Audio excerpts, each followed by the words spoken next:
good morning, good afternoon, good evening, whatever the case may be. People nodding away in different parts of the world. Evan out there in America, Steve out there in Scousland, Keith out there in Hawaii. Los Santos, actually. Yeah. Not really.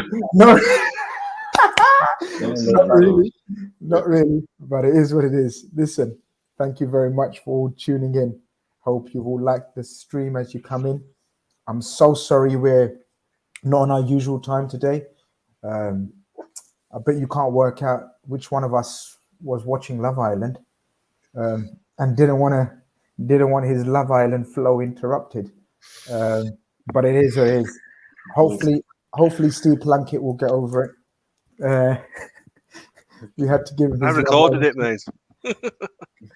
Listen, hopefully Love Island's finished. Is it over, Keith? Is it Done. like It's done. Yeah, done? yeah. All right, so hopefully we'll get the people flowing in now after Love Island. You know, we cannot compete. We cannot compete like Pep Guardiola says. When Love Island's on, we just can't do it, man. We just can't do it. So yeah, but listen, coming up to about 100 of you, over 100 of you now. Thank you very much for joining us. It's Sunday night in the UK, and that means one thing and one thing only. It's the red fellas, the main fellas, the late fellas, the love fellas, the cool fellas. Call us what you want, but we're here for you. Evan, fresh from an amazing record-breaking. We reached over 3,000 views on a Saturday night for a Premier League draft. No, sorry, I beg your pardon, not a Premier League draft, but just a footballing draft. Stunning work, loads of compliments. How do you feel the morning after the night before?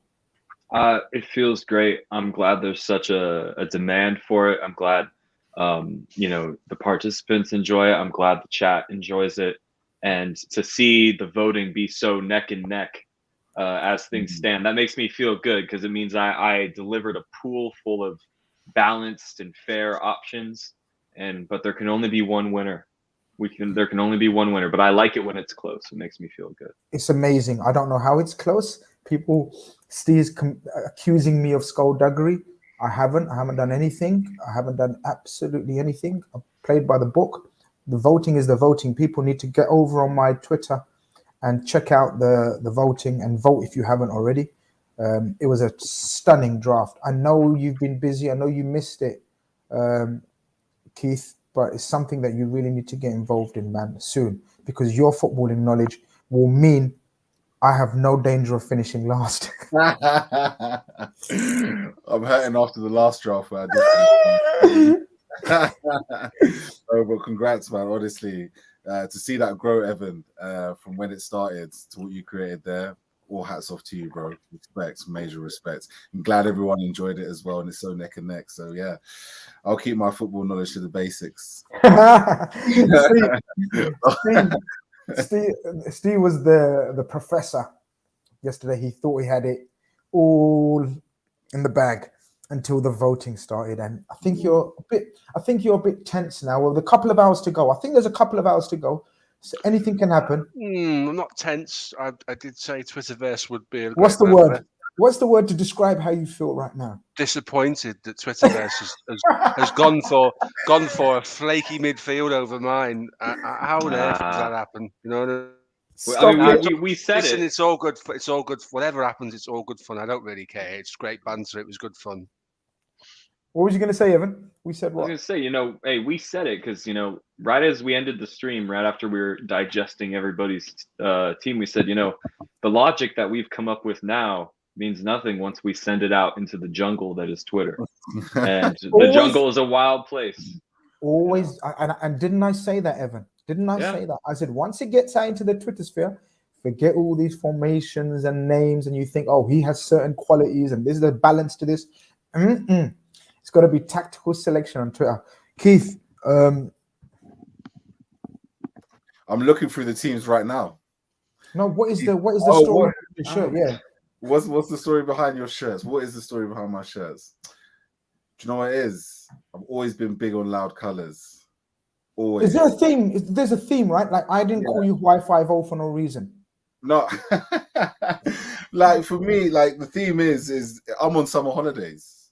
right Cool. now. Do you know what I mean? So Just like the players, right? So on pre-season. So we're going through the pre-season mode at the moment. I love them, honestly. I swear. Like it just the other shirt that everyone rated a 10. Thank you very much to the chat for that.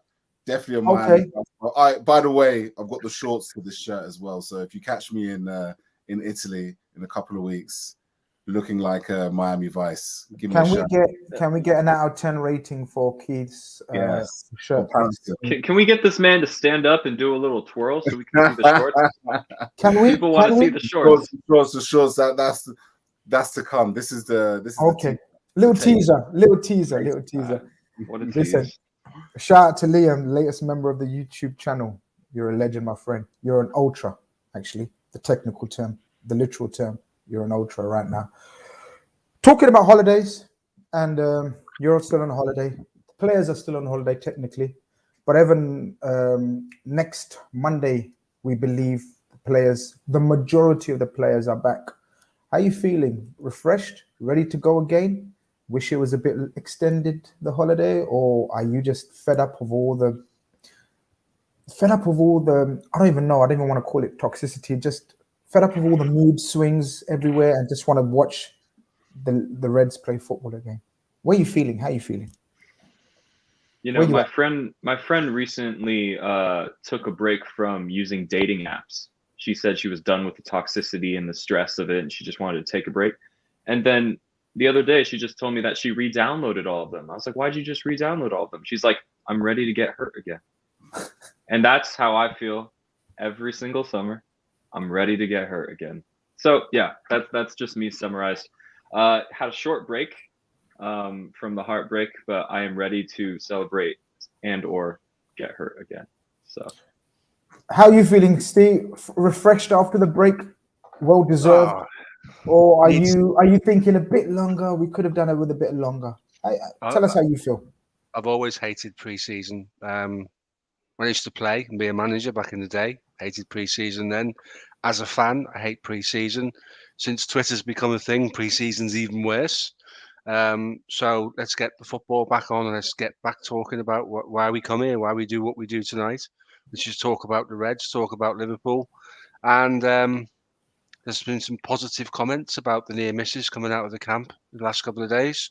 So it sounds like the lads are fired up to go again. So yeah, let's get the ride started. Let's see what we can do. Keith, you're ready, right? You're definitely ready. You've had your long break. You've had your personal holiday. The players have had theirs. It just seems like yesterday, though. I mean, you know what I mean. It's like we play our first game, like league game, in under 6 weeks. Less than that, about 5-6 weeks. That's mad. Like literally 5 weekends from now, we're going to be playing competitive football. These guys are going to be asked to go again. And up to November, December, we've got the most difficult of fixtures, schedules ever, on the back of playing every single game possible. How are you feeling? How do you think the team's feeling? Well, 3 weeks off, I think. Was it 3? How long's it been? 3-4 weeks off? They've had about that. 4 weeks. 4 weeks. Yeah, I think to be honest, we might get the freshest version of a lot of professional football players this season. You know, no World Cup, things petered out after the Nations League. Everybody got to have a proper holiday. There was no Copa America, no qualifiers, if you will. I think African Cup of Nations they played one time with Senegal. If I'm not mistaken, I probably am. I think I've made that up. But in terms of there was nothing in between. Won't be the first time. Yeah. But what I'm trying to say is that they got a lot of time off collectively. Do you know what I mean? Yes, 100%. A lot of the team, and I think that bodes really, really well for us. They needed a break. I think the fans needed a break.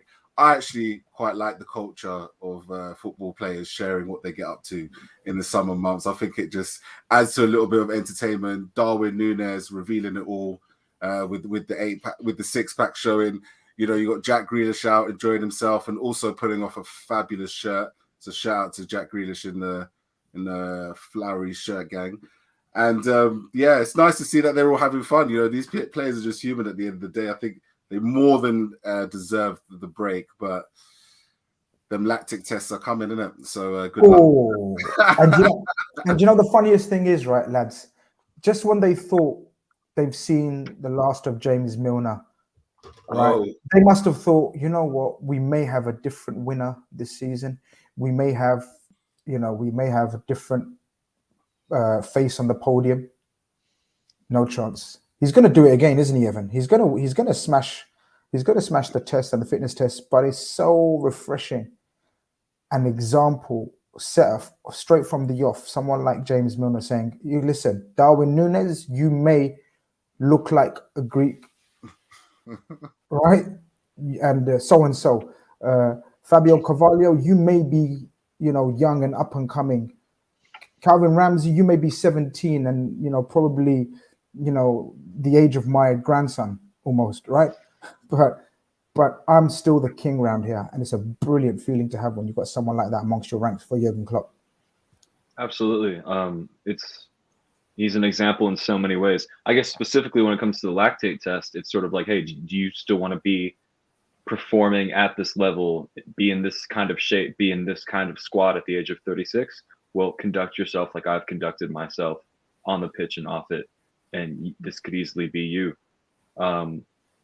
I remember one of the first things Klopp said to his crop at Dortmund when he came in through the doors. He said, "Listen, all of you are so much better than me." Turned to Mats Hummels and he says, "You are 10 times the player I ever was." He's like, "But right now, I can honestly say I work 10 times harder than you." And Mats Hummels said that's what kind of changed his mentality from a kid to a man in terms of the game. And so having James Milner in the squad sort of just being a reflection of Klopp's mentality of how you should apply yourself, having that in the form of a player, in the form of a quasi coach, if you will. And I think it's invaluable to have people like Milner around. I'm not interested in debates where people are like, "Oh, why do we still have Milner?" It's like, if Klopp thinks he represents enough value to warrant paying him that year after year, then it's got to be massive. And I fully back the manager when it comes to the world of James Milner.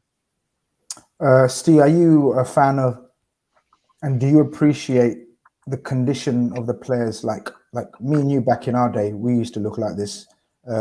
So we can appreciate people that look after themselves, right? Because this is just insane levels of conditioning, and it just shows you how important it is, to be, even in the off season. We've seen them sort of in the gym. We've seen Curtis Jones out there training. He's gone with his personal trainer. We've seen Harvey Elliott back in the gym. We've seen the youngsters, Cade Gordon apparently working his socks off to make sure he's ready for preseason, because preseason is where you create that impression for the main man, Jurgen Klopp, and then he decides what he's going to do with you, right? 100%. And should take that picture down because it's like you say, once upon a time, maybe, eh? It's doing things, No, it's good to see these guys looking after themselves pre-season. And you wouldn't expect anything else from Mo Salah because he's a ridiculously motivated guy, and I think he just wants to be at top level to perform. But it's commonplace now, isn't it? Keith alluded to the fact that Andy Robertson's currently in Vegas with Jack Grealish, and the last thing they're going to do is look like that when they come back from there. So they've got a bit of work to do to catch up. But, you like to see these guys making the effort and putting in the hours now, which will make pre-season a little easier. Obviously, pre-season's a different test on the body than a bit of gym work and conditioning, but it's a good place to be. Those two guys look sharp, don't they? 100%. I'm not going to lie. I'm one of these guys, Keith, that I get really excited about preseason every time. Doesn't matter what season we've had, good or bad, disappointing, happy, everything. Okay, you have a little break, you have a little rest, you do a few drafts and quizzes, as we do. But then, as you get into that last week and you see the players walk into the AXA, as it is now. I was going to say Melwood. It's not Melwood anymore. But once you see them drive through and you see Jurgen Klopp in the new training gear, I'm good to go, Keith. I'm so excited. And I just want to see, it's always good to see the usual big dogs. But that little bit of excitement that you get, that little kick that you get to see a new toy or the new kid on the block, I'm buzzing for that. You get where I'm going with this? Them 2-3 guys that we bought, I'm buzzing to see them already. Yeah, I love preseason. I think this preseason in particular is going to be the most interesting yet, because Okay. what we'll touch on later, in my opinion, I think the way Now go on. the way Liverpool play, the way Liverpool set up, how we're going to be developing our attacks and all this kind of conversation, like it's all going to be pretty much brand new. And that's what makes this particular preseason even more exciting than before. Historically, I used to love preseasons because you get to see the likes of a Danny Pacheco or Harry Wilson touch roads and touch into the team and see what they're about, how they look in the main team. Remember, you know what I mean? Yeah, like everyone gets their chance to shine. And last time Harvey Elliott, shined so brightly that he ended up in the first 11. So Klopp has been, to coin the phrase, he's given opportunities to players if they can perform in pre-season, which is a massive boost to everybody that comes back and plays under him, coupled with the fact that no real injury issues, no long-term injury, players coming back. One of the things I say about Liverpool, it must be incredible to just be on their training pitch. Do you know what I mean? Like what their 5v5s are, what their 11v11s are, like they're playing football against the best of the best and they're training with each other constantly. Which is why sometimes I think there's quite a lot of value in certain players that probably don't play as much, but are still available to be on the grass with those other players to give them something to be competitive with. So you're going to get that as well, with a lot of the youngsters coming to prove a point. So yeah, I'd definitely be tuning into the season's pre-season stuff. I think it's going to be some interesting things to see for sure. Sorry, Nani, you has a great point. Sunset Boulevard asks a great question. Who will get more starts, Fabio, Elliott, Ramsey, or Jones? Great question, and it's actually one of the points that we were going to discuss. So stay tuned.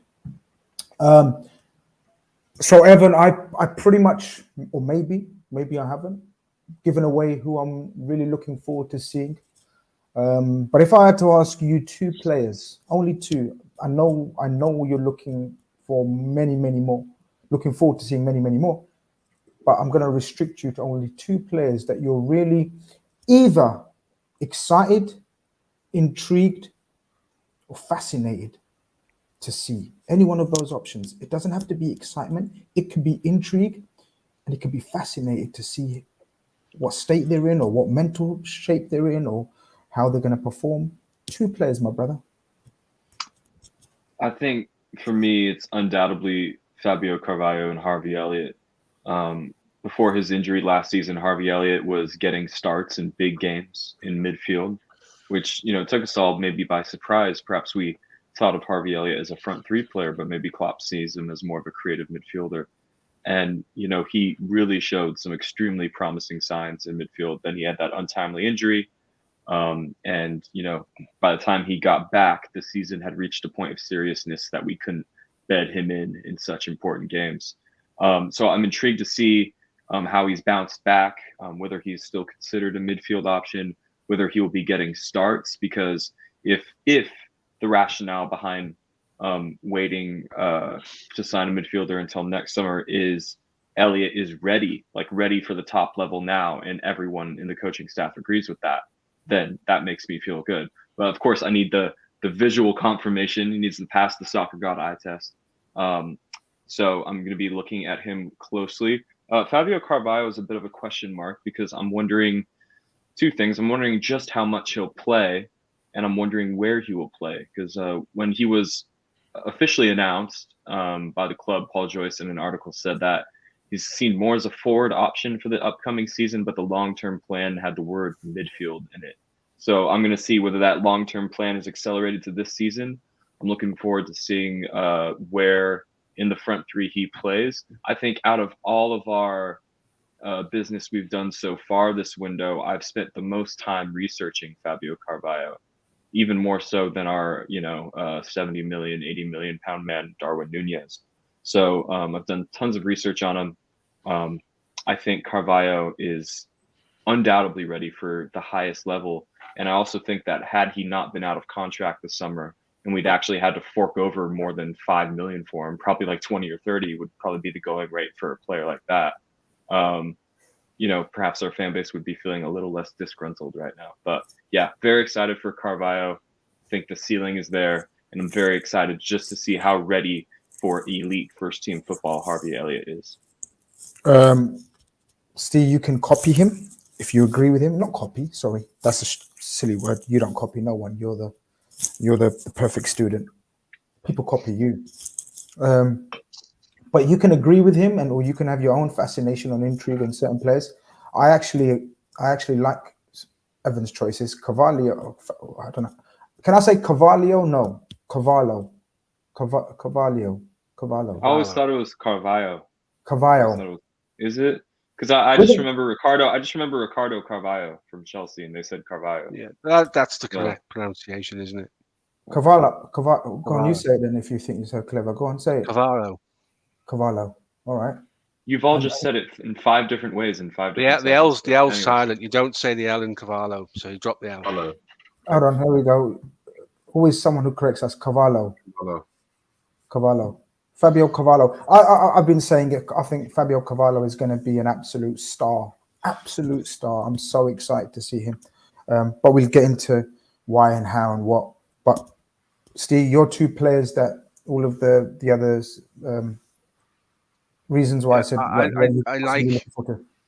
like Evan's choices. I mean, but quick. I'm not going to say Elliott because I think it's easy to say with Elliott that he's 12 months behind where he should have been.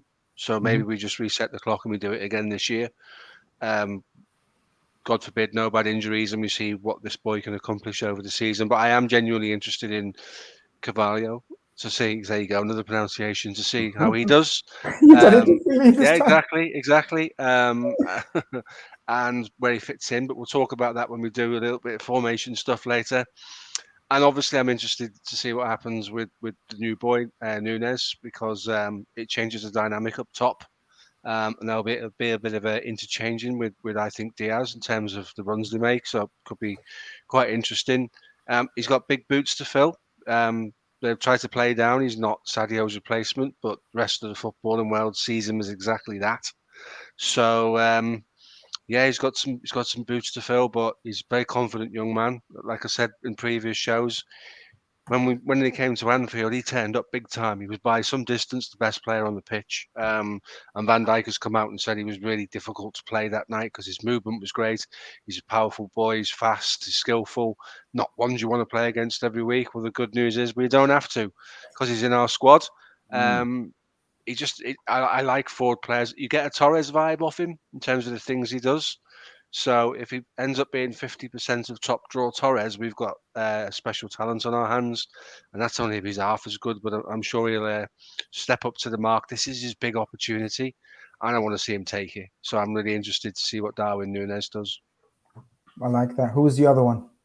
Carvalho as well, yeah. Just purely because I don't see him playing so far up the pitch. I think the Elliott and Carvalho thing will be simultaneous on both sides, and I think they come in for the obvious candidates, but I don't want to sort of give it too much away too early in the show, so we'll get into that a bit later. But interesting to get people's perceptions of where these guys will line up. Absolutely. We have a resident gooner in the chat. Appreciate the super chat. Arteta gonna cash in his money in the bank on Salah. I wonder what they're smoking over there. Keith, 2 players that you're excited to see, intrigued to see, fascinated to see, can't wait to see. Yeah, definitely. The first one's Darwin Núñez. I'm just fascinated to see Liverpool play with a proper, like, a striker. You know what I mean? An actual number 9. Yeah, I've seen reports say that he likes to drift from the left, and likes to play more on the left-hand side. But I feel that still as his he's always trying to make movements like a striker. You know what I mean? He's trying to catch that line. And I just see this season with the Premier League, more and more teams realize that you can play VAR to your advantage. So I anticipate more and more teams are going to try and step up a couple of yards. More teams are going to be more confident. The likes of Newcastle are going to be more confident this season. I think Aston Villa are going to be more confident this season. I think there's going to be a lot more teams that are going to try and compact the pitch more, and so players like Nunes, like Haaland, who are so good and at catching that offside trap. It's going to be fascinating to see us make that build play through the middle to accommodate for those type of runs. So Darwin Nunes for me, can't wait to see him. And I'm going to make it 3. I think Carvalho. So what I understand it to be is more of a left-sided midfielder, Evan. I'd be right in saying. So I'm fascinated to see if Klopp, because he's been building to playing through more central, is not almost looking to have a Harvey Elliott situation on the left next season, and that be the triangle that gets created going forward. So that's what's going to be really interesting to see, like how what's the word I'm looking for? How brave, I would say brave's the right word, but how confident Klopp will feel in games when he could potentially be playing 2 guys in cam positions. No, I think you're right. I think brave is a good word. I think brave's a good word, Keith. I think you're spot on. Especially in situations where you're struggling to break down the team, and over the years you have been caught out on the wide and trying to build up on wide areas. I think this is the next evolution for what goes through the centre. Well, it segues into my next talking point, Evan, as it usually always does, beautifully, absolutely smoothly, beautifully segues into the next segment. Yep, you know the old Sadio Mane celebration. How we're going to miss that. Sorry, let's not start the Sadio Mane stuff again. But Evan, a few disgruntled sections of the fan base near the end of the season, and then obviously some outside voices or opinions from pundits alike suggested that possibly we've been found out in terms of the way we attack, in terms of stylistically how we attack in games. Defensively, we were great. We know about sort of the way we defend, and even that in his time with us since he's come, Evan, he's evolved season or every other season. And so we take it back to the first game when he came and it was all about the gegenpressing. That's what it was about. And we saw evidence of that pretty much in this first game, but with some woeful personnel to implement that gegenpressing. Slowly, we saw the gegenpressing come to light a season or 2 later, culminating in probably one of the best examples of that in the Champions League run. Do you remember when we beat the likes of Roma, Man City? But then people suggested, is this sustainable? We need more control. There needs to be an element of control in this heavy metal football. Do you remember we were labeled the heavy metal rock and roll Jurgen Klopp? And then he evolved it into the ultimate control machine, where we just suffocated the life out of teams and won the league by Christmas by just controlling and dominating. And then people looked for another revolution and said, that midfield's too workmanlike. We need a bit more creation and flair. And then we brought in Jota and Thiago and Tsimikas, but COVID struck and that season and the injury struck, and that was a write-off. We fast forward it to last season pretty much, and we see the creativity, we see the defensive high lines absolutely at its peak. But now there's suggestions that the front 3 that we pretty much didn't change for the last 5-6 years. Obviously, Jota and Diaz, last season or 2. People are suggesting that it's culminated in Carlo Ancelotti making the point after the Champions League final that Liverpool are probably the easiest to plan against because there's only one way they play, and Jurgen Klopp believes and trusts his players. Was you a little bit disheartened by that comment and think, I hope Pep and Klopp read that or heard that and are going to do something about it? How do you anticipate them addressing the concerns or moans of a few people come the end of the season? And do you anticipate any changes? Liverpool had the Golden Boot winner in their squad this last season. They had Jota, who was up towards the top of the charts, Mane, who was up towards the top of the charts. Liverpool had the highest XG in the Premier League last season. Not bad for a team that's been found out going forward. Yeah, that's really all I have to say about that. Carlo Ancelotti is not the only guy in the world who can do football analysis. Just because he's the one to say it does not mean that any other manager cannot say that as well. Marcelo Bielsa famously said it last season with a more of a complimentary tone to it. He said the highest compliment I can pay Jurgen Klopp in Liverpool is that they play the exact same way every single time. And Bielsa, an absolute man of football, a guy who led a culture shift in football, he's saying that in a complimentary way. He says it's the highest compliment I can give them. So yeah, we do make it easy on teams if they know how we're going to play and we have a distinct style that everyone talks about and knows about. Sure, I get what Ancelotti means. Is Ancelotti disrespecting us when he says that? No. Does that mean we're easy to play against? No, that's not what he means. Being easy to plan against and being easy to play against are two entirely different things. And we are obviously very difficult to play against because we played every single match available to us across all 4 competitions last season. So I don't think Ancelotti meant that as a diss or to be disrespectful. So obviously he's speaking in his 4th or 5th language there. But yeah, I'm not expecting some huge transformation in the way we play. I don't think we need a huge transformation in the way we play. I think there was a strong case for it post Kiev. Heavy metal football, obviously maybe not sustainable over 38 games. But we did adjust. The fullbacks became the primary creative outlets. We shifted our creativity out wide. And then, with the addition of Thiago and the emergence of, Elliot, perhaps that's now coming back inside, and we're about to see the next evolution in this Liverpool team. And, perhaps an out-and-out striker like Darwin Núñez might suggest that as well. But even Darwin Núñez spends a lot of time out left if you look at his heat map.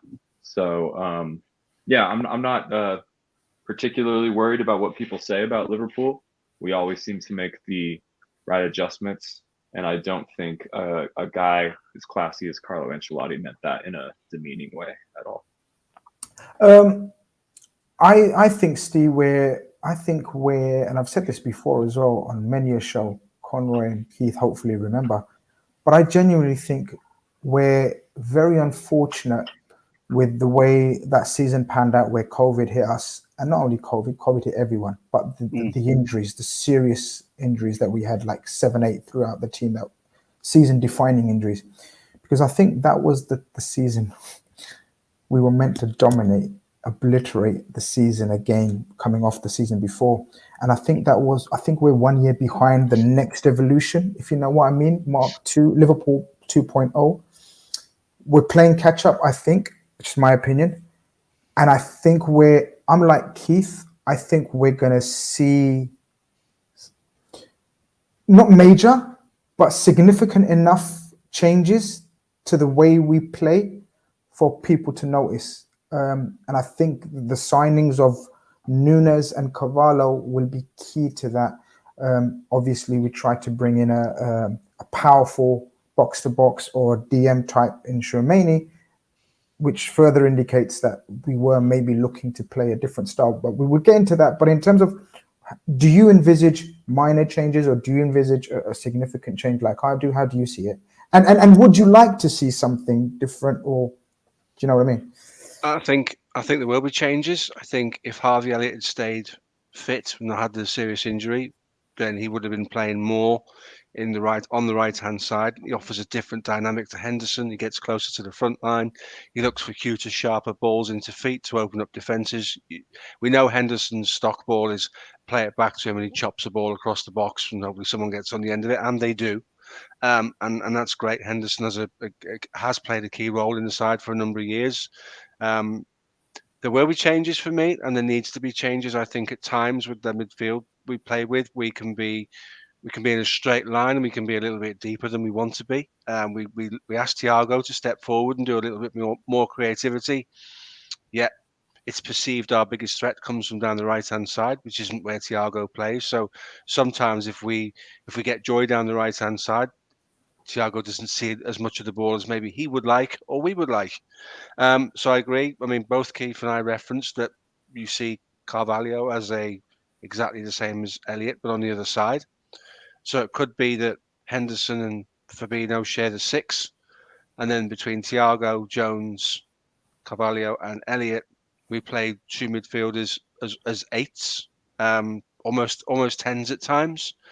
I think we will change. I do think the way we will change our tactics. I think the signing of Nunes, rather than a diminutive link player, is like a Bobby Firmino Mark II, which you would struggle to find anyway because he's a one-off.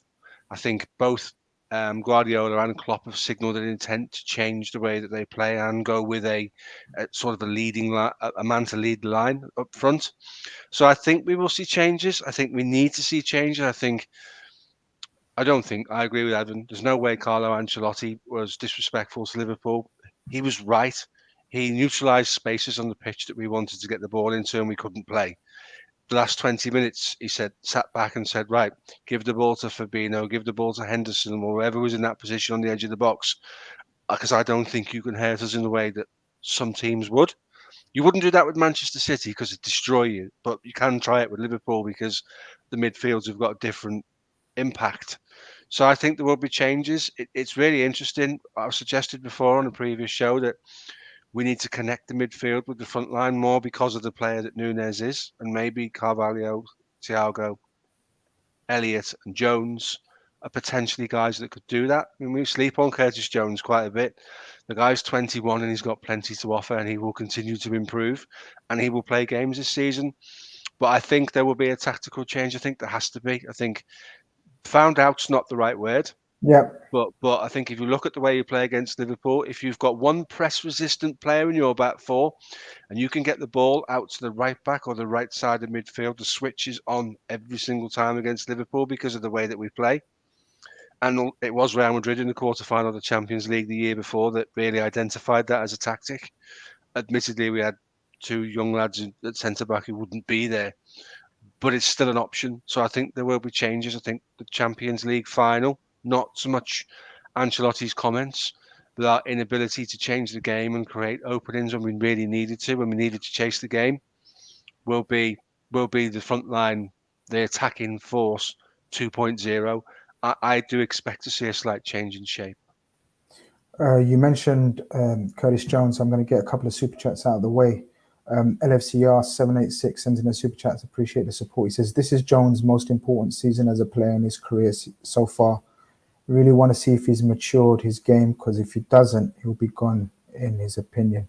He follows it up by saying, I do really want to see Curtis improve his defensive attitude. I think that probably stands for attribute. I beg your pardon. Thank you, sir. As usual, always bailing me out.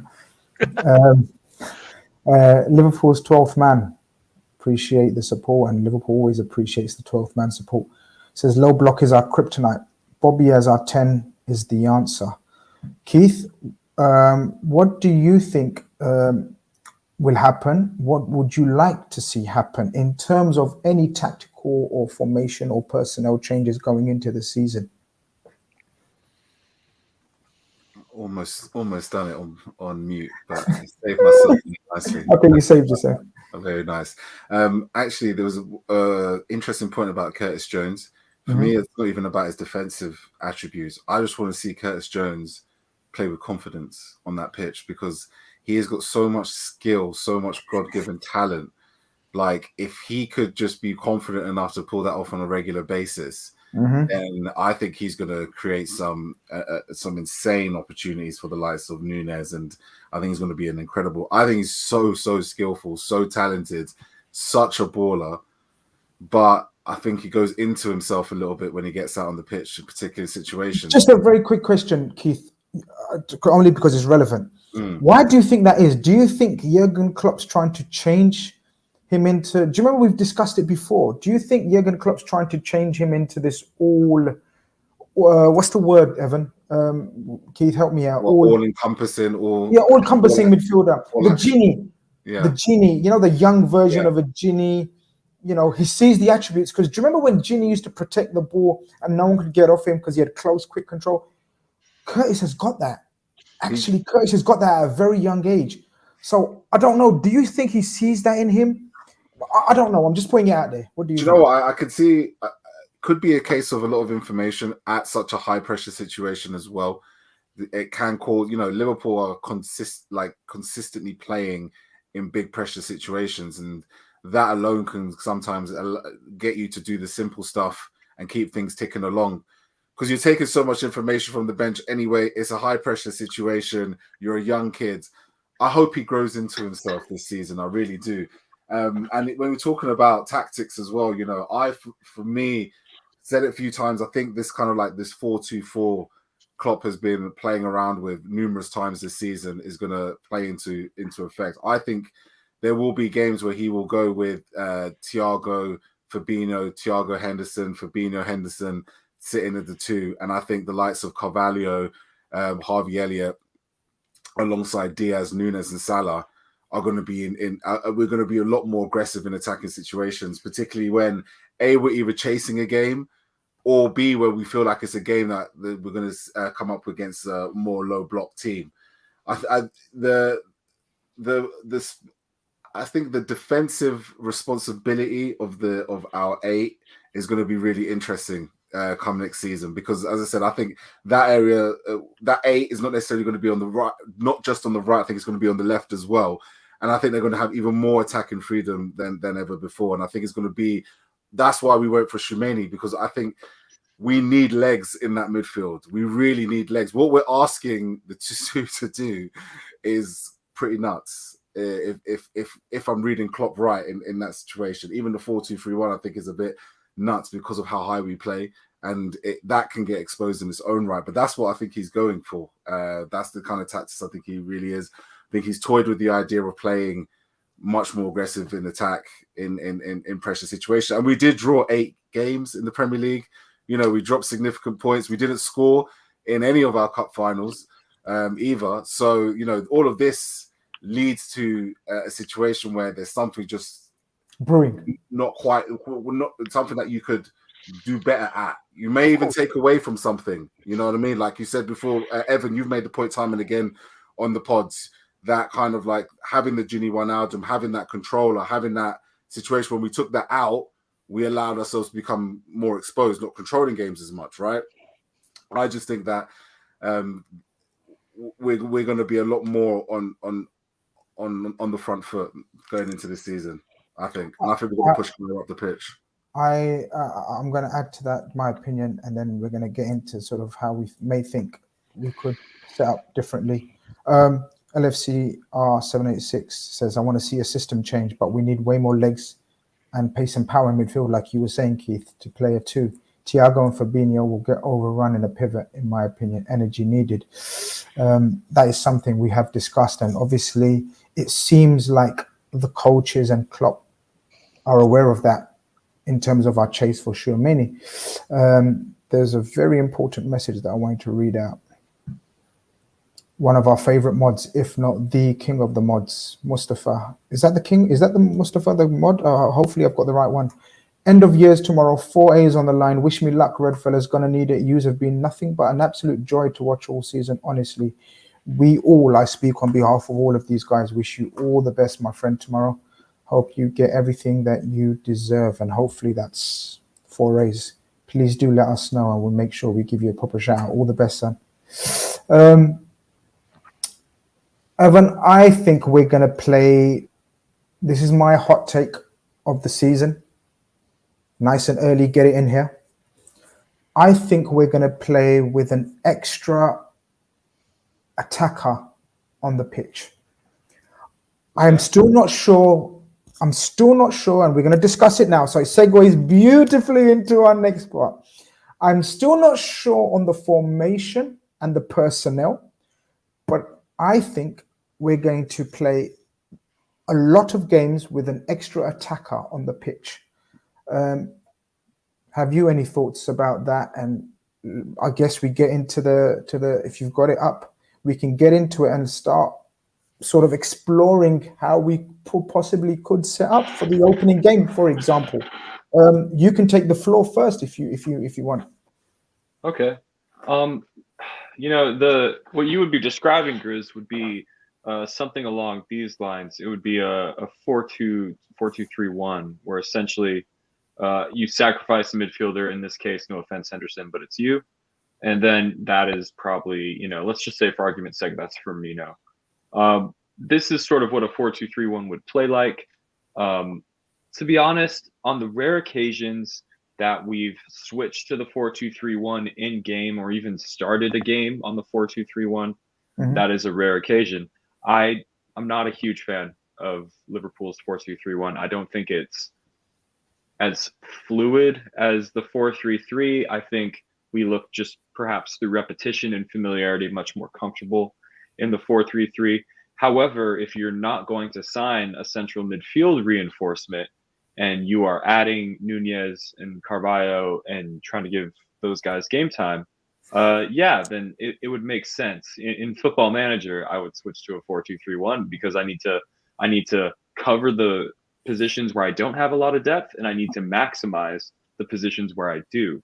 So, obviously you could see in this shape that Firmino can easily become, Fabio, Diaz can easily become Jota, Nunez can be Firmino in the false nine, and then, if Elliott wants to play out here, we can do that. So it allows a lot of flexibility, and it covers where we do have a lot of depth. Down here it's tricky. I'm not sure how I would feel about someone like Curtis in a double pivot in a 4-2-3-1. I have equal concerns over Keita in a 4-2-3-1, something like that. I just feel I'm kind of with Keith. If you're only going to have two midfielders, then they need to have a bit of everything. And let's be honest, these guys, if we were to play this shape, it would be Fabinho and Thiago. And there's some. This does have a lot, this partnership right here, but one thing it doesn't have a lot of is perhaps physicality, some pace, something that I thought was already missing from our 4-3-3. And the situations where we did drop points in the Premier League, I thought was less of us not being able to punch through a low block. It was more of when teams took the game to us in midfield and we got overran. I'm thinking, Brighton at home, Man City at home, Man City away, West Ham away, Leicester away, those types of games. That's why, Tchouaméni was such a unicorn in terms of what you would want from a midfielder. He had the physical profile we were looking for. He had the versatility to play in the 6 or in the 8, on the right side of midfield. And he was physically blessed and technically blessed. And he's a very unique player. Hence why we pushed for him so heavily. But, if that player doesn't exist or is not available, then we've shown that we're going to wait. And Bellingham is also a type of guy we're going to wait for because he has the physicality and the technical ability at such a high level. So long story short, I'm hesitant over a 4-2-3-1. I would be excited to see it just because it's something new and something different to accompany these new faces on their way into the club. However, I do feel much more comfortable when the team looks something more like this. And I'm just going to put the, undisputed starters. This is how I see Liverpool lining up. We can tell ourselves that the 4-2-3-1 makes more sense just looking at our squad in our heads. And anyone who says that wouldn't be wrong, technically, just by applying logic to it. But knowing Klopp and knowing how pragmatic he is, I think this is how we are likely to line up. And I do think this is our strongest team at the moment. Steve, Conroy, I was going to say, shout out to Conroy, obviously. Where is he, guys? He's at some concert. He's watching Kasabian. He's busy being much cooler than us. Look, fair play to him. Fair play to him, why not? Go on, Conroy. But Steve, basically, Evans shut down my hot take for the... Well, actually, he hasn't, because I've got a comeback, and I want you to give your opinion on the situation.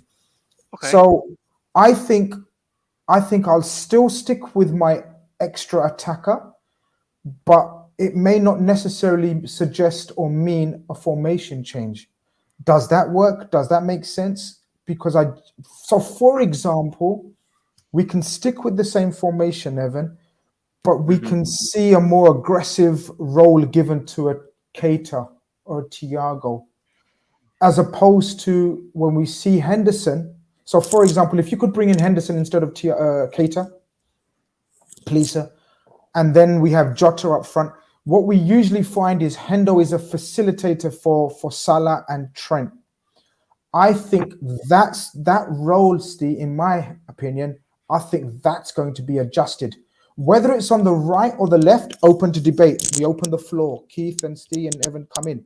I think one of the Yates then, if the 4-2-3-1 is not going to be played, or the 4-4-2 or the 4-2-4, then I think one of the Yates again will be adjusted to be more aggressive and more forward thinking.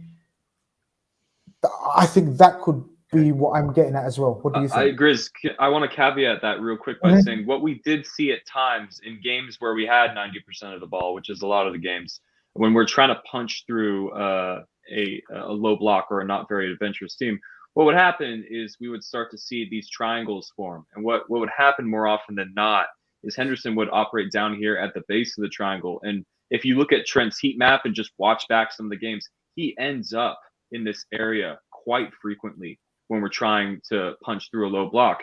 And, you might just say, oh, well, our wing backs get forward. That's how it works. Robertson is never over here. Robertson is never here. Robertson stays out here. So, Trent's a special case. This triangle, I think, is world class on the ball. And I think it can punch through almost any defense. But just to support what you're saying, Grizz, this is a variation, a new variation that I noticed from last season that doesn't necessarily require anybody leaving the 4-3-3 in the starting formation. So yeah, I agree with that. Okay, so this is how you line up when the game comes on and we look at the television and they say this is how they're going to line up. What I'd like to do, Evan, is to transpose this into mid-game. So let's put the players in the positions where they would play. So what we'll start by doing is pushing the centre backs right up to the centre circle. Gotcha. So what I'm going to do is stop the game at any point and say this is what we would expect to see. Okay, so you've got that. So take Henderson out and put in Elliott's name there, please. Okay, and then you can perhaps so that's really, really high up the pitch. I think what Grizz is alluding to, and I see this happening too, is on occasion Thiago will become Carvalho, and I think he'll play in an even more advanced position than what you've got Thiago in right now. So maybe another, maybe there. So change that to Fabio Carvalho. Okay, so in that case, you can leave Trent where he is because Trent came inside to that position you spoke about because Jordan Henderson is not the most creative player. And he gave us something different with his freedom of passing. So we'll still play with the high line that Keith alludes to. I totally agree with that. When it breaks down, and we're onto the breakdown thing that I spoke about yesterday in the draft, it's how quickly we managed to change that. And obviously, Fabinho is probably the best example of a centre midfielder that can drop in and give you a third centre back when it breaks down. And he's been doing that, to be fair. So in this case, you're right. Robertson will hold the touchline.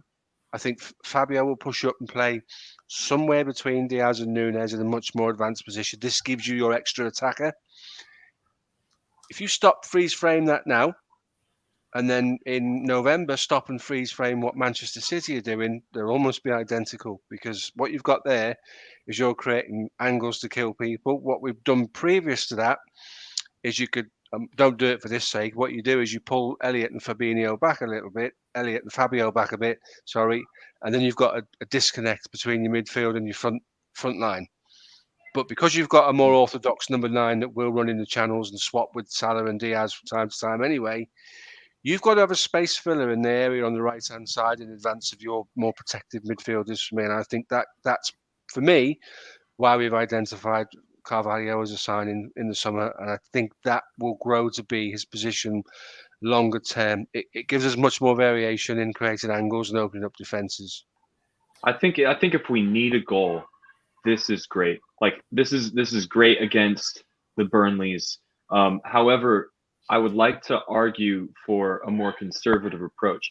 See, the reason Trent comes inside and Henderson would end up out here is because you need to maximize what Trent's best at, and Trent is best on the ball. So if you have Trent, on this right-hand side, you need to allow him this freedom. So let's assume Fabio is that left-sided central midfielder who's going to become that attacking midfielder when we're on the ball, when we're camped out in a team's half. That's fine. Let's reap the benefits of the overloads we're going to create here. However, I do think you need to have someone perhaps on a more restricted role here, Henderson covering this sort of area. Should it break down here? Because if it breaks down here, I would much rather have a central midfield presence already here, as opposed to having someone like Elliott, who's really more of a attack-minded midfielder, if a midfielder at all, roaming this area. This is a horses for courses scenario, and I absolutely agree with that. You wouldn't do that against, let's say, Manchester City or Chelsea. I totally agree with the Henderson shout. Yeah. But what I would say is against teams, and those teams, your Chelseas, your Manchester Cities, the teams that we find notoriously difficult to break down, I think our midfield is a stagnant's the wrong word, but sometimes slightly ineffective. What we tend to do with our midfield is cancel each other out.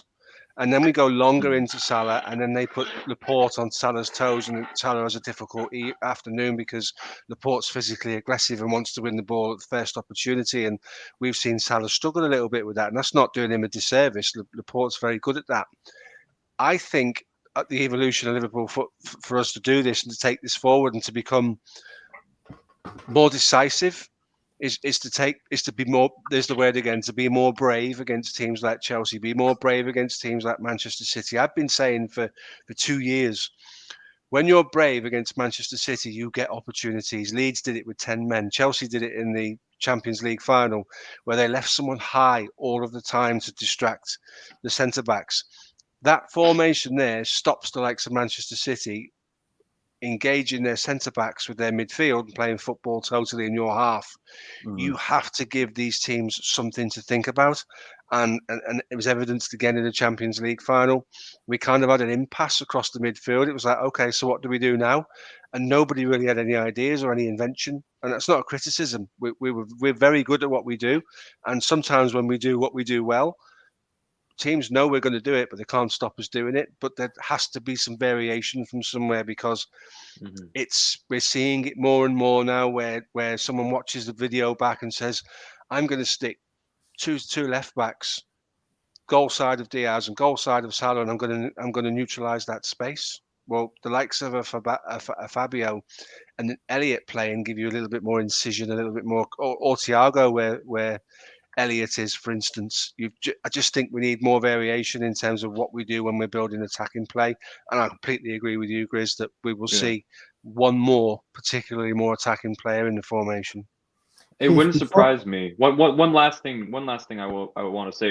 To argue for that point, I think what the biggest thing we're forgetting about is the introduction of 5 subs. So let's say we can start the game off with the familiarity of Henderson and Keita and Henderson, Keita, and Thiago in a midfield 3, and obviously they're going to be a little more reserved if we're trying to punch through the block. They'll still be contributing, but it'll look a little more like this.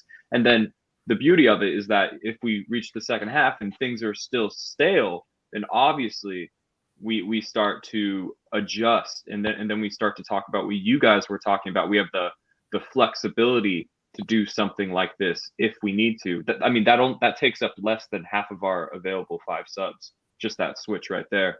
And another factor I would argue for this concept is one long ball from them on the counter over the backs of Robertson or Trent doesn't kill us, because let's not forget just how fast these two players are here. Kanate, I think, clocked the fastest speed for a center back in the Champions League this season. So these guys are physical demons, and they can mop up anything. It is still a risk. Football is a game of risk and reward. But just before we move on, I can sort of add another point to that. There's an argument to start games with what you see on screen now. Blow them away, or try to blow them away, because they're going to ask you a lot of questions defensively, that formation. And then when we get our noses in front, 1, maybe 2 goals. I always thought Thiago was brought to Liverpool Football Club to not play 35 games a season, because he's never really done that. but to come in and shut up shop when you're in a position where you need to cancel out the opposition and don't allow them to have the ball so they can't hurt you. My worry would be if you started with Henderson and Thiago and it went wrong, you bring these lads in, an awful lot of pressure. I'd rather they did their business in the first hour, and then we brought Henderson in, because we're going to have to manage Henderson's game time, and we're going to have to manage Fabinho's game time, and Thiago's injury record will make us manage his game time anyway. So is this the evolution where we see Carvalho and Elliott come into their own, ably supported by, let's not forget, Jordan Henderson's 32 next birthday. He had a horrendous injury towards the back end of the season before the last one, a really bad injury. And it took him a long time to get over that. But what I would say, the permutations we've got with the players that we brought in and the changes that you and I have just discussed, it's really interesting. And I can't wait for the season to start to see exactly what we do. Keith, the way these two have broken it down, I can't wait even more now. Give us your take on how you think or how you'd set up. And also I want to mention a few absentees, Keith, and I want you to give me your opinion. So I see no Jota, I see no Bobby, I see no Gomez, I see no Matip. I want you to give me your opinion and the state of play on those 4 players, and also how you possibly, if you do, you may not want to incorporate them into it in specific roles as well. Well, I think if you incorporate Joel Matip into the team, you do get a lot more creativity from the back, right? So he's a player that can bring it out more, where you could probably sacrifice a Fabinho or Thiago for maybe a Henderson in terms of creativity through the middle, because Henderson can still be competitive, but he's much more a case of switch and play and keeping things ticking over. If you were going to include Matip, for me though, like I would say with the base, Fabinho and Thiago, that too is going to be the adjustments that I'm really interested to see. Is Thiago now going to be told to sit deeper than he is? Because he has been, for this season, I'd say he's been very involved in the creativity through the middle on the left-hand side. Carvalho, I believe, has been brought in to shift the dimension. And so what I'll do, Evan, I'll bring down Thiago and Fabinho sitting on the base in front of VVD and Matip. Yeah, with the centre midfielder here, with Keita, but more to the left. Up, right, yeah. So almost in terms of that type of link-up play, particularly as all players drift to the left anyway, Nunes drifts to the left, a lot of situations can happen on this side. And what Evan touched on before, it gives Trent Alexander-Arnold's been making more and more runs through the middle as the season's gone on. Heat maps suggest it, all types of touch maps suggest it. I reckon Trent is going to be given even more license to be able to go into those attacking positions. And I actually think Salah, who's played wider this season, our systems made him play wider, I think may become more narrow to offer that right side. So I think he actually might get a bit more chances to come in with Trent, given that opportunity. So they could switch it to that, because last season Trent got the opportunity to go in while Salah while Salah stays wide. Either we stick with that or we could play around with that. But it gives the opportunity to give a little bit more space. With Thiago and Fabinho, it gives an opportunity to control and protect, ultimately. Like, I think they are going to be given license to be a little bit deeper and allow Carvalho to be a bit more further forwards. But at the same time, dictating play through the middle and creating situations through the middle, if that makes sense. Giving us some more signal. Sorry, sorry. No, go. Sorry. No. And the reason why I think we're going to be focusing through the centre more is because of Nunes' runs, is because of the opportunity he's going to be able to provide through the middle. So I think we will look to be a bit more narrower, but still have Trent Alexander-Arnold and Robertson obviously on the wide, crossing it in where necessary. But I don't think we're going to build up play in as wider areas this season as we have done in the past, if that would be the shift I would call. Here's my hot take on top of the hot take. So you guys have suggested that Trent will play in similar areas that he played into last season, which is pretty much Keita's area, right, Evan? So Trent occupied a lot of those areas. I think Trent will be given more of an orthodox role. What I mean by orthodox, of course, Trent's not orthodox, but more of an orthodox role as opposed to this inverted playmaker type thing. I think his delivery is equally as dangerous from the wider position as it is towards the inward position, from the inward position. The reason why is that inward position, that's where I think the change is going to be then. Somehow, somewhere, personnel-wise, that could either be Carvalho, Elliott, and we've forgotten the forgotten man, Bobby Firmino. Because Bobby Firmino, how many times have we seen him pop up, let's say, next to the Salah? So if we just push up Keita, if we replace Keita with Bobby, for example, and just push him up towards that Salah, how many times have we seen him sort of towards Salah, the interplay with Salah? How many times? And we can see him very much so being on the wavelength with Diaz as well on the other side. I think Bobby will be the facilitator, I'm going to use that word again, on either flank to go and make triangles on either side. And I think, injury permitting, I hope he's fresh. I hope he's ready to come back and nice and fresh again. I think Bobby's going to be very key for us. And I think Bobby's understudy in that role, if we go through our options now, people, I think Bobby's understudy will be Fabio. I like the way we've just called him Fabio instead of pronouncing his name wrong. We're so clever like that, but people didn't notice. I think Fabio will be the Bobby understudy, so to speak, in terms of learning, watching, training with him every single day. And I think a key to this will be how we see us set up in pre-season. I think Fabio Carvalho will be given a lot of game time, lads. A lot of game time in pre-season.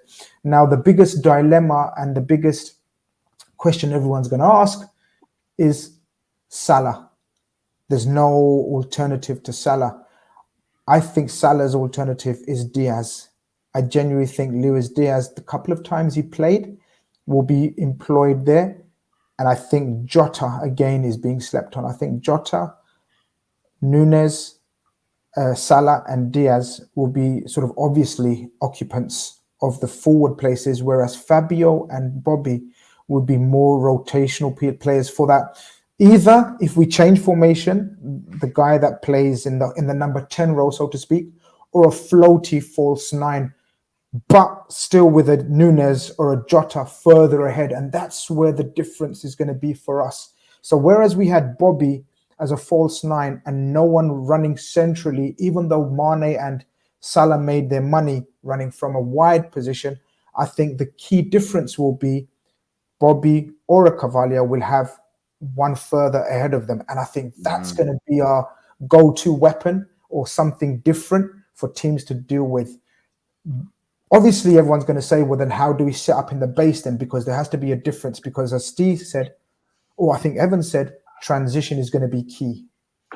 I think transition, this is where I think Robertson and Trent will play slightly more reserved roles in terms of having the maturity to know to have the defensive odds on in transition, not only leaving it to Thiago, Fabinho or Henderson. That's where I think the slight subtle change will be. That's just the way I look at it, guys. Anybody feel free. I think if you're trying to maximize what could be our last year of Firmino, then yeah, this shape makes sense, because perhaps he doesn't have the engine to do all the false nine work, or maybe the physical health to do all the false nine work in the traditional 4-3-3. But if you stick Firmino here, his job becomes very simple. It's to find these three players next to him and to create and carve out space for them. I think it definitely lightens his physical load. And I do think he is extremely effective here. Keep in mind, guys, this is Firmino's natural position. Pre-Liverpool, pre-Klopp, this is Firmino's natural position. He never played up here. But this is, his bread and butter right here. I just have to echo my concerns for transition and maybe a lack of traditional pace and power in midfield. I don't think we've replaced the physicality, the availability, and the sheer relentlessness that was Wijnaldum in this Liverpool team. We all have our own opinions on whether he was creative enough or whether he passed forward enough, but he was the most used player of the Klopp era when we were the best version of our current team. So, I mean, proof's in the pudding, as you would say. You know, we brought in Thiago, who's an entirely different type of player, and I'm so glad we did. He's proven to be equally as valuable. But, you know, like I said, the absence of Gini's physical profile and his availability hurts, because these midfielders that we're bringing through, you know, Curtis and Elliott, they also do not have that type of physical profile. That guy who's going to win tons of scrappy 50-50 balls and, you know, and be there 38 games a season to do it. That leaves me not anxious about next season, but a bit worried because, in my opinion, we haven't addressed this season's biggest or last season's biggest weakness. Like the reason we dropped points was because of things happening in this area in the 4-3-3. And that this is not me hating on Henderson or Keita. They're just perhaps not that type of player for that type of situation.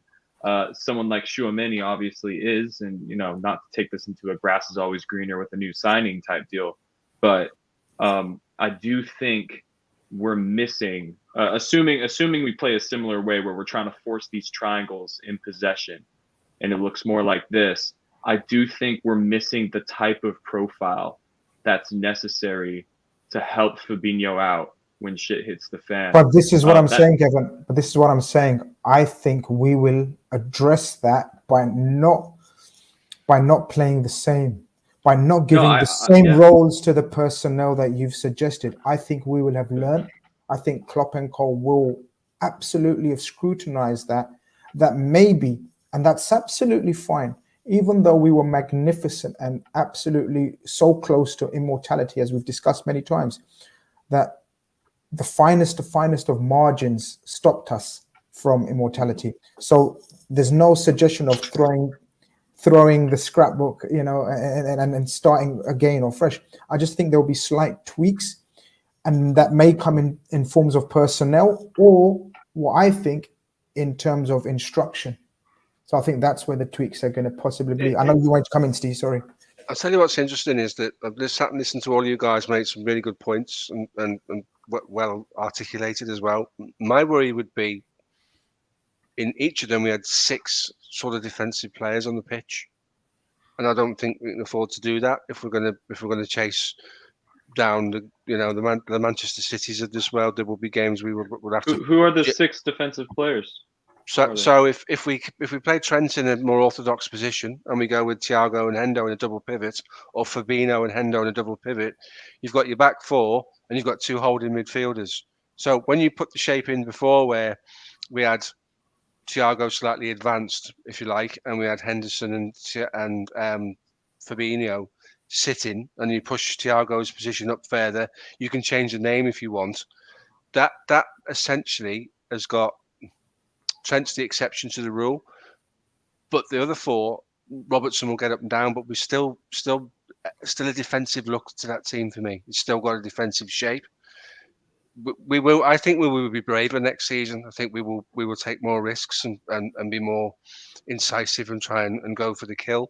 And your point, Evan, about not having legs in the midfield is 100% correct. And the way you stop that from happening is you change your shape to stop people getting runs on these players. So by putting a Fabio or a Thiago in a position, say, in front of Fabinho, but slightly more advanced, you're shutting down a space where someone might try to run at those players, because we know Thiago doesn't play particularly well on the stretch going backwards towards his goal.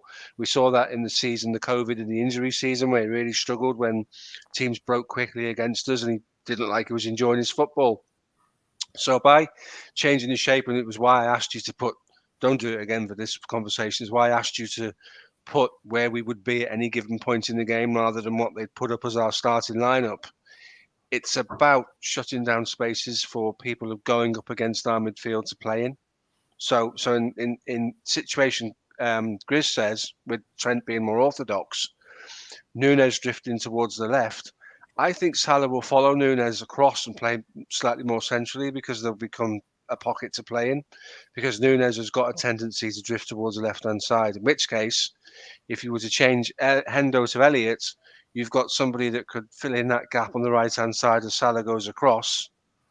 Trent comes up 20, 30 yards. Salah goes slightly more central. Núñez slightly to the left. This is what could happen in transition as we start to break. And then you've got Trent in an area where he can hurt you. You've got a more creative player, and I think Salah will go more central, to be honest with you, when we're attacking for that reason. And I think we'll get more goals as a result of it.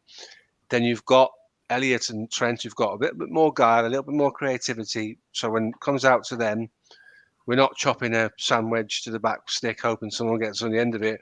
We're actually looking to release somebody on the floor. Mo Salah won't thank you for giving him a 40-yard aerial ball. What he wants is the ball fizzed into his feet so he can manipulate it with his first touch and use his ability to change direction, his pace, his power to catch a player flat, because he'll move onto a moving ball.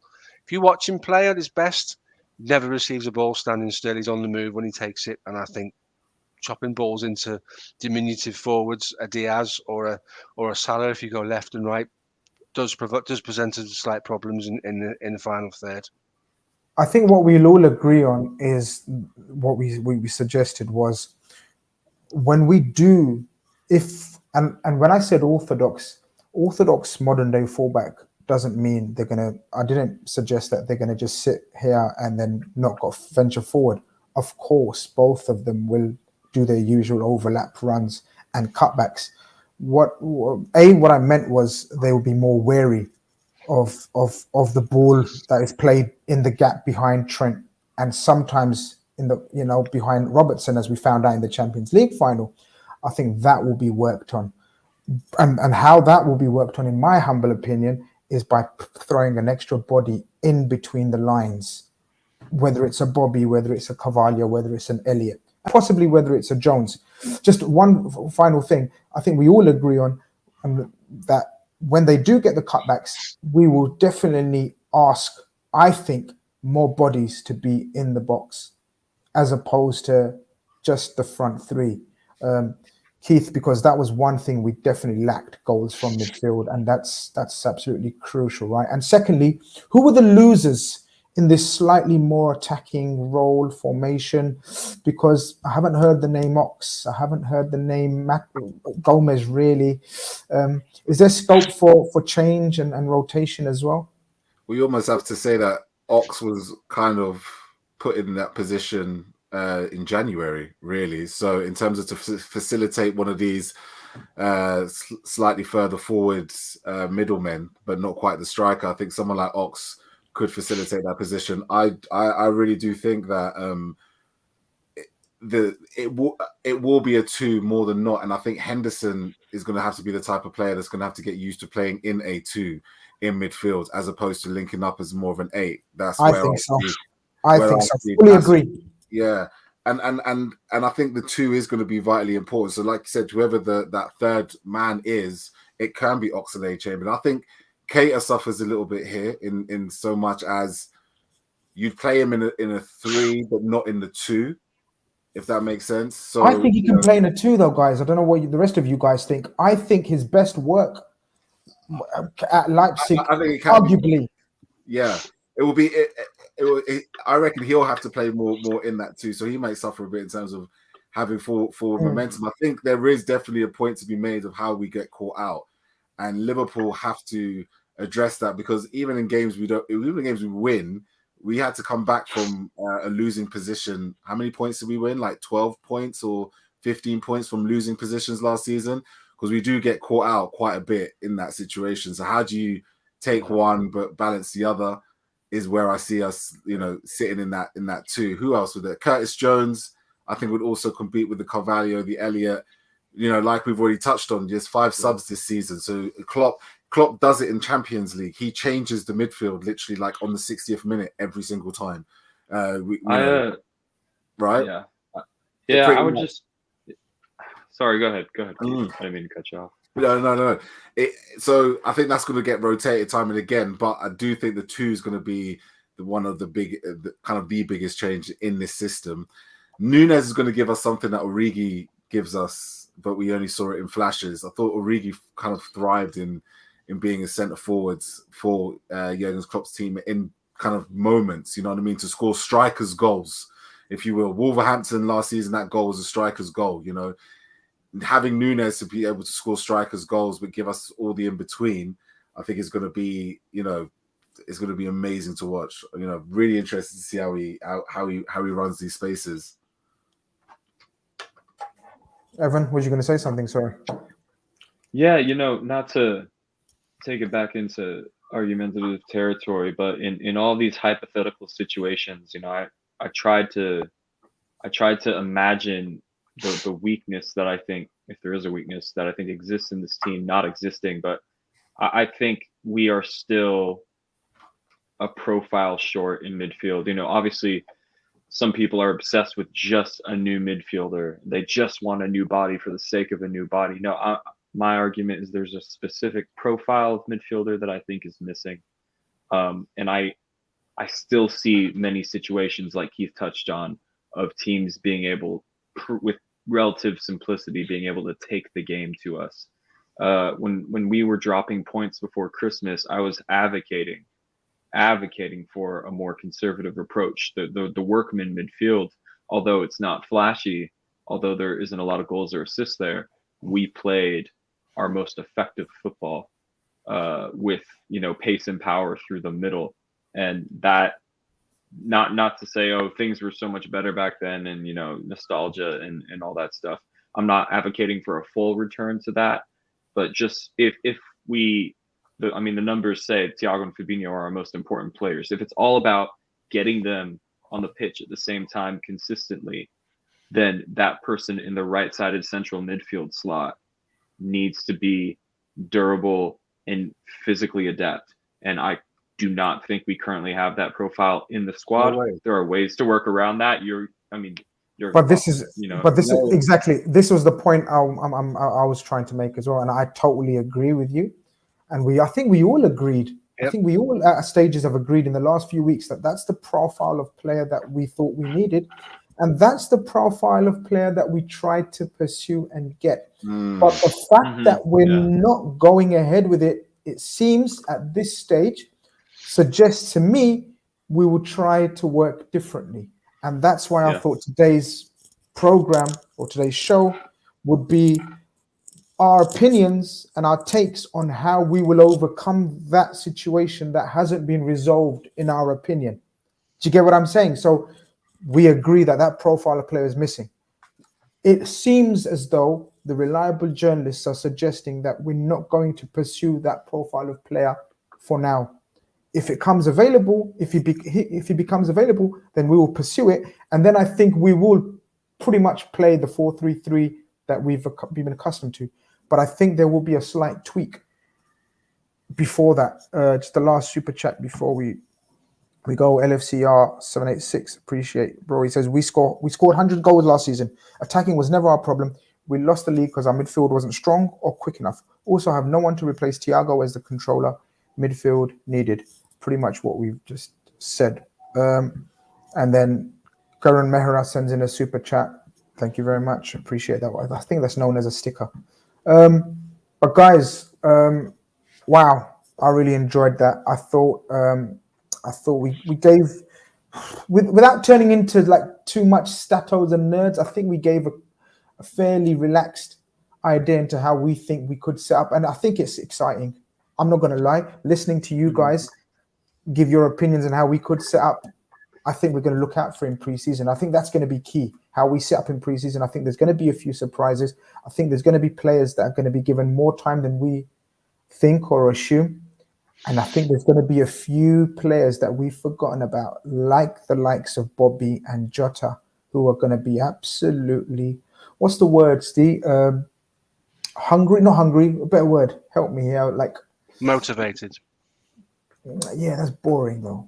You know what I mean? I want like something like the fire of desire, that kind of. Yeah, that's it. That's the one. I Yeah, think they're going to be hungry. I think they're going to be absolutely ripping, ripping at the leashes, kind of thing, growl. growling like you guys have been sleeping on us. Like Bobby's going to say, "Have you forgotten who I am?" Like I'm the original. I'm the original king of this front three, the original OG. And then Jota's going to say, "Have you guys forgotten how I became a gunman and you lot were singing my song for majority of the season?" So I think it's galvanized, yeah, pumped, galvanized, chomping at the bit. Here we go. This is what I'm talking about. Come on, people, man. Yeah, man. But lads, it's been a wonderful show. Thank you all very much for your time and efforts. This has been the REDFELLAS people in the chat. Hopefully, I haven't missed any super chats. I don't think I have. But if you haven't liked the stream, I don't know. Like, what a fact! What a fact! If you haven't liked the stream, why haven't you liked the stream? But if you'd like it on the way out, you're still good to go. Key through the drip. Tell me about it. Key through the drip, no doubt. People, this has been REDFELLAS. This has been your Sunday night fix. Hopefully, we've got you motivated, galvanized, chomping at the bit for preseason. And we'll see you on the other side next week. Loads of content coming up during the week on behalf of REDFELLAS. Good night.